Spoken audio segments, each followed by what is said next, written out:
Thank you very much. Thank you, Mr. Chairman. Thank you very much, Chair Murray, and we're going to turn to Senator Fischer.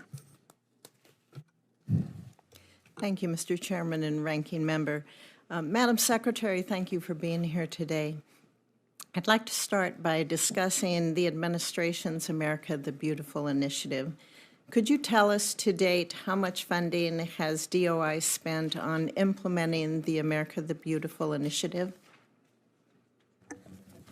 I appreciate the question, and I would actually, if it's okay with you, Senator, we can get back to your office with the exact funding. I don't have that in front of me at the moment. Okay, for example, can you tell me if staffing resources have been used to plan for it, coordinate, implement, or track the initiative?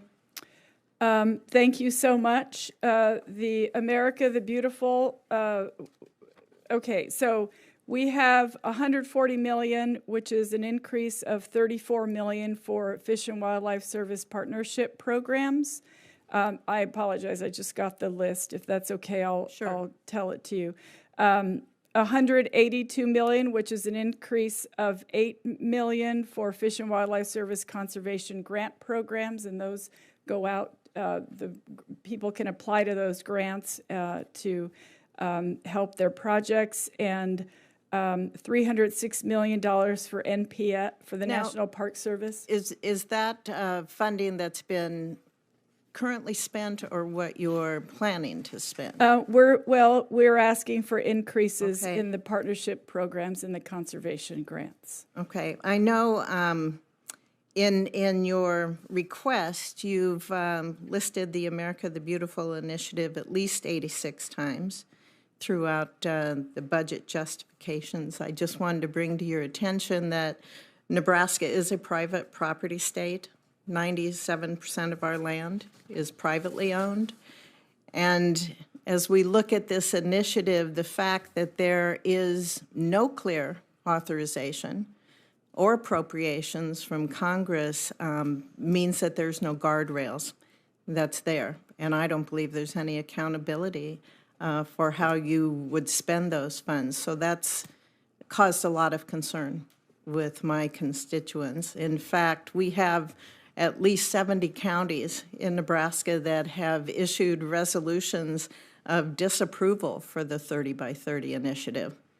Nebraskans are concerned that this effort is an attempt at a land grab by the federal government at worst, and it's a failure of the administration to recognize that private landowners are the best managers of their land at best.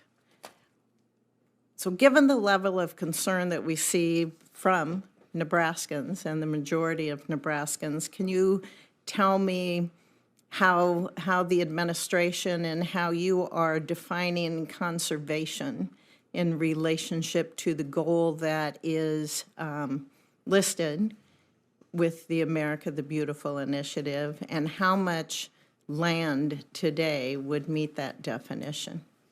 Thank you. First of all, I'll say that we are working on an atlas that would help to, an atlas that would essentially, count the land.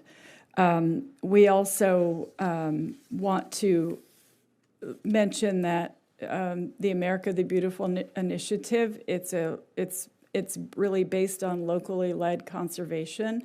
There are a lot of private landowners who feel very strongly about conserving their lands, and they designate certain areas for certain things or animals. And so we are happy to work with private landowners. We know that they're the best stewards of their own lands as well, and we respect and appreciate that. So it's locally led conservation partnerships. Those are the conversations we're having now. I recognize that there might be a concern, but the America the Beautiful initiative is based on a voluntary opportunity for private landowners. But I would point out, as you're working on this and working with mapping, Congress hasn't provided any funds for this initiative. And I believe your job is to implement programs that Congress has provided funds for. So I would appreciate an accounting of any past or planned expenditures that you have. Salaries, programs, IT, reprogramming, the whole thing. That's going to, I think, be very helpful as we look at the Interior Appropriations bill. So I hope that you do follow up with my staff on that. We absolutely will. Thank you. Thank Senator. you very much.